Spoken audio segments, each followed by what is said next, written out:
Am I the a-hole for refusing to meet my mom after she went no contact with me for over a decade? So, a little background. I'm 35 male and my parents divorced when I was 17. My dad struggled with alcohol and drug addiction, and my mom eventually left him, which I totally understood and supported.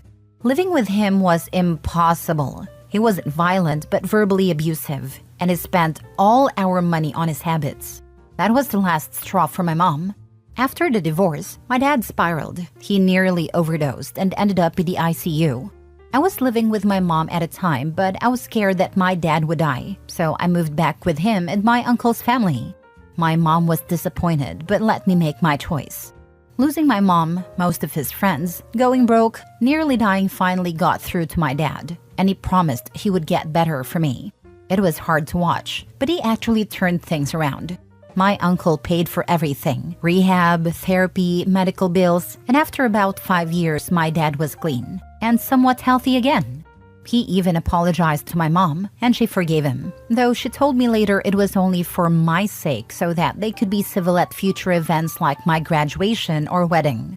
Over those years, I kept in contact with my mom, regularly met with her. She had moved on and met a great guy, who she eventually married. She was much happier and I was happy for her. I thought we had a pretty good relationship. That changed when I was 23.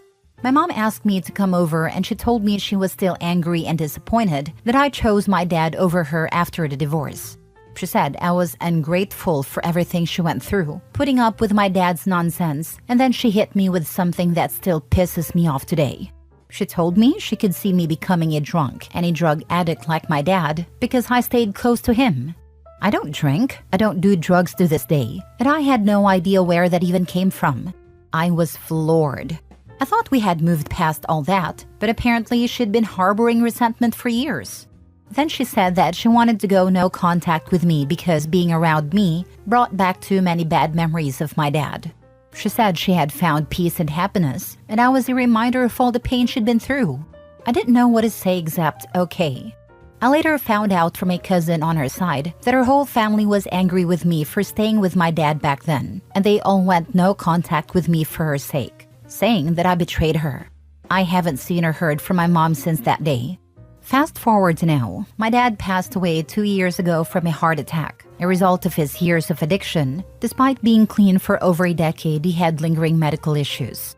I recently got married and my wife posted some pictures from the wedding on Facebook. My wife said a woman claiming to be a cousin contacted her. I looked at the message and it was cousin from my mom's side, asking if it was really me in the pictures with my full name. I told my wife to ignore it, but then I got a call from my uncle later that same day, saying that my mom showed up at his house. For context, the house where my uncle lives currently used to be the home where I grew up with my parents. My uncle said she asked him to arrange a meeting between us, saying she wants to apologize to me face to face. He told me he can set it up if I want. Honestly, after all these years, I feel nothing for her, except maybe a slight resentment for thinking that I would turn out as an addict. I was going to say no right away, but my wife thinks that's a crappy thing to do and I should at least hear her out, let her apologize, and then go back to never seeing her again if I want. She says despite what she did shield me from most of Dad's addictions growing up. Now I'm having second thoughts. Am I the a-hole if I refuse to meet her? Not the a-hole, but I am wondering if you are an only child. Her reasoning might be that since you got married, you might also be having kids, and she wants to be a grandmother. You have to think about what her ulterior motive might be, and this is what I come up with. One of my reasonings is also this. She never cared before. That cousin probably told her about the wedding pictures.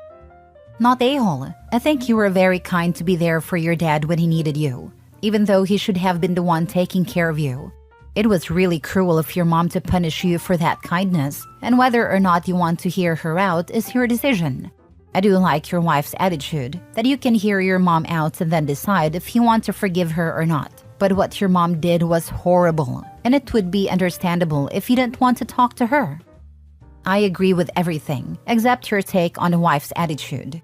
I think she's pushing her own feelings, not supporting Opie with this. He doesn't owe his mother hearing her out, just so she feels less guilty. My wife is just looking out for me, so that I don't have any regrets.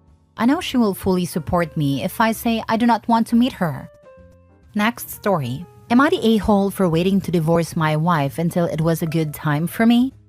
My ex-wife and I were married for over 20 years and have 2 children together, 22 male and 20 female. For most of my marriage, things were pretty balanced. We both shared housework and childcare responsibilities. We were each stay-at-home parents for over a year after each child, her with our son and me with our son and daughter. We always had agreements in how we wanted to divide work and generally had decent communication. This changed when my oldest went to high school. My wife got a new job that was both very demanding on her time and was 50% travel. This meant that I had to handle everything about 2 weeks per month. And when she was home, she wasn't holding up her side of the work with agreements. I did my best to be accommodating, and we worked through redistributing chores/housework a few times to make it fit her schedule better. But a lot of the work just kept falling to me. When the pandemic happened, things got worse, but I tried to just suck it up because I know the lockdowns were temporary.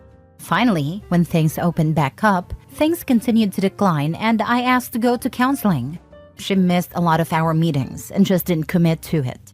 At this point, I decided that I wanted a divorce. Unfortunately, it was a really tough time for the family. My son was getting ready for college in person after his freshman year being remote, which was both financial and logistical challenge. At the same time, my daughter was also having some issues with depression, and I had become her main support person, with my wife gone half the time. I made a decision to wait until my daughter was in a better mental state and our family was in a financial stable place before I filed for divorce. I did my best to continue to contribute and was essentially a single parent for 3 years. On a few occasions, I brought up counseling again, but my wife said things were good and we wouldn't go.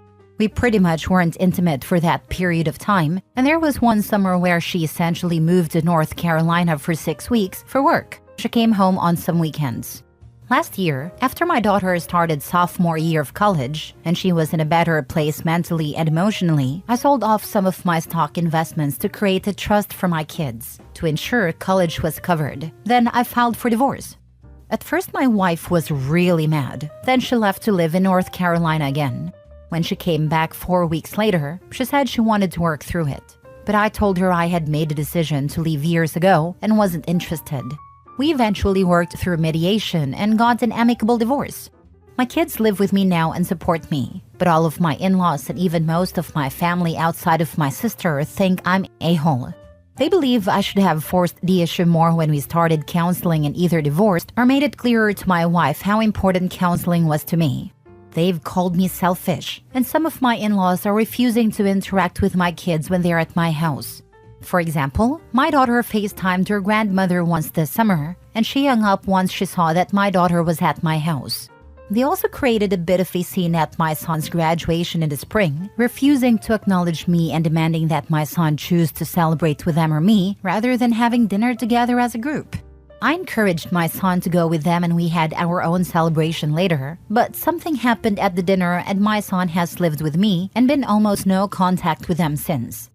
I honestly feel like I did what was best for my kids, but now it feels like their mom's family's punishing them, and I feel like a terrible father. I admit that it might have been more mature to address the issue head-on with my relationship with my ex, but I felt that it was about more than just the two of us. Frankly, I feel like my lack of backbone years ago has made this divorce worse for my kids, but I also believe that if I had to do it again, I would still prioritize my kids over my own feelings and make the same choice. Am I the a-hole? Now for the top comments. Not the a-hole, you did your best for your kids. His titles should be changed to, until it was good for me and my kids. Both Opie and his ex check out years before. Family are mental for being so childish around Opie. The kids clearly know who are the unreasonable ones, given Son has already cut them off. Opie shouldn't worry about the trash taking itself out. Be thankful. Not the a-hole. Oh no! You wanted your daughter and family to be in a stable place before you left someone who didn't try at all? The horror. If they wanted to be petty, they can be. I understand feeling guilty, but you can't take on responsibility for the actions of others when you tried your best. Staying for an extra 3 years gave everyone the best outcome. And it's not like you didn't push for reconciliation. Your wife dropped the ball massively and just went, eh. Your kids support you and their opinions are really the only ones that count.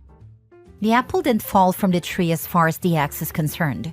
They're all a selfish, irresponsible bunch, unwilling to take any responsibility, and quick to blame others, and having that excuse them from any consequences. Seems the kids made their choice, and they sided with a parent that was always there for them, and doing everything they could to preserve a relationship with the other side of the family. Unless Opie has no faith in his kids, he should trust their judgment a bit here, and actually let himself be selfish for once, and feel vindicated by their actions. Of course, the in-laws are gonna bark and piss and moan because their golden angel got blindsided by a divorce. A separation she cemented when she told you, no, I'm not going to counseling with you. Your in-laws sound not only insufferable, but incapable of accountability. It may be too much effort to explain to her a-hole family that you tried for years to fix the marriage, but she was too busy, somewhere else. Not a-hole for doing what's right for your children. It sucks the in-laws are being horrible to them, but hopefully they'll develop new relationships and bonds with other people who aren't incapable of empathy or rational conversations surrounding major life events. Last story. Am I the a-hole for telling my dad to cherish his other son because he's the only one he has left? Made this account a few days ago. Debated on actually posting about this because it's stupid, but here I am. So I'm 17 male and I'm graduating high school this year. My parents divorced when I was like just shy of 2. Long time ago. Dad remarried, mom remarried, then divorced again. She's single. Dad had another son with his wife who is now 14. My whole life, his other son has taken more importance. Told me I'm the older brother, so I should be stronger and not make a big deal out of it. I was like 9 years old, standing looking out the window waiting for my dad to show up, just for him to call my mom to tell me he can't make it, because the other son had a dentist appointment and he's freaking out. It was literally just a checkup. Yeah, no, sure, understandable. Let me just go F myself. Stupid things like that. He ditched my sport games for random reasons. Not even just because of my brother. He didn't come to my talent show when I was 15 because he didn't want to. That's it. Didn't want to. No plans, nothing he had to be at. Just didn't want to. I spent months learning guitar and a song to play for him since he loves guitar and he loves that song. Oh well, let me go F myself again. My parents don't have a good relationship, but my mom doesn't keep him for me. I've heard their conversations, he just doesn't want to be there. I don't know. At one point, I asked my mom if he really was my dad, and she said yes, and asked why I'm saying things like that. I asked why does he hate me then? Emotional moment, but it passed. That happened just before my 17th birthday, and since then, I've just kind of stayed in my lane. If he reached out to me, I'd say hi, but I wouldn't ask him anything. I wouldn't hug him if I saw him, I wouldn't beg for time together. Kind of indifferent, I guess. Not saying he was never in my life, but he was really only there for the moments that literally any other person would call him a dick for if he wasn't there. Birthdays, short visits on Christmas, had surgery when I was younger. He was there for that. Anything else though? And he was busy like 70% of the time. Well, last week he told me he regretted being so absent in my life. He told me he had pre-planned a trip for him to drive me to college when I start. We would leave immediately following my graduation, and we would just drive across the country. Info, not accepted to any college yet, but I've spoken to the one I want to go to, which is in Washington, and it's basically guaranteed with my grades. I told him not to bother. He should spend the summer with his son. I do want to say that I've never said no when he asked to hang out or talk on the phone. I always said yes even when I didn't want to, just to keep the peace and not cause issues. As far as I'm concerned, though, I don't have a dad. I have a mother and a man who occasionally spares time for his other kid. He didn't like my reply and said I'm his son too. Lol, not gonna lie, I laughed and asked since when.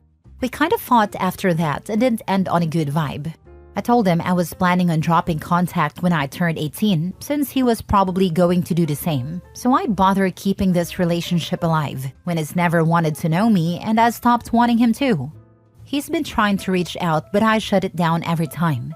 He dropped by, but I don't see him. He calls me, I decline. He messages me, I ignore. Yesterday ago, I messaged him. Hi Dad, please stop trying to talk to me. I truly want no relationship with you. You never wanted one with me, so I don't see why you're acting so hurt by this. I don't know if you never cared about me because of your own hate for me, or your wife who never let me come over. I don't know, I don't care. I realized I do not have a dad a while ago and really accepted it recently. I'm not mad, I just don't care. Keep the same energy now that you've had the last decade, and stay away from me. I hope your relationship with your son stays just as important to you because he's your only kid. Have a good life. Dad told my mom's mad at me, and told me I should give him a chance because he's trying. Not wrong, I do feel kinda bad because I could tell when he was describing our trip, he was excited. Oh well. I wanted a dad to be proud of my achievements and my grades, but instead I got a good job card from a drugstore and an I'm proud of you text. Really sincere. Mom's still trying to guilt trip me and I'm starting to feel like I should just do the trip, then block his number when I'm at college. It's another year of faking smiles with him, and I just don't want to do that. It would be easier though. I don't know, am I the a-hole for all this? You're not any kind of a-hole. In fact, you're giving your dad exactly what he wanted all along. A son he doesn't talk to much, who stands on his own 2 feet and doesn't expect much from his dad. That's what he created. If he wants something different, you both need to agree. It's not up to him to decide you'll be a happy family now. Agree totally. Mom actually is quite the a-hole here too, trying to still force the issue. Doesn't sound like either a parent actually looked out for OP. She won't be the first parent I have seen who tries to encourage their adult, or almost adult, kid to give their useless ex additional chance. Or the last. In my experience, it's not a commentary on the parenting as a whole, usually the opposite.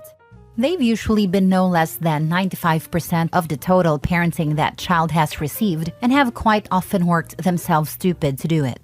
I think sometimes the parent who is left behind with a kid, for want of a better phrase, takes the obligation to protect the child from the other parent's crap almost too seriously, and it ends up that they're trying to protect an image the child saw through long ago, thinking that doing that is the right thing to do for their child, and not recognizing that the child has outgrown the pretense. I know parents who are now grandparents but are still trying to convince their kid that their ex/kid's father has changed. It's definitely an issue in this scenario, although OP should maybe see if he is at risk of getting his mom in trouble for parental alienation. I know he's very close to being an adult, but still, that could be why she's still trying to keep the peace. But I don't think it's necessarily reflective of OP's mom as a parent on a whole. Not the a-hole, not even close. I would probably do the same thing. He was an absent, crappy father. He doesn't get to decide to have a relationship with you now. You don't owe him anything. Protect your peace. Maybe someday you'll choose to forgive him, maybe not. But it's your choice, not his.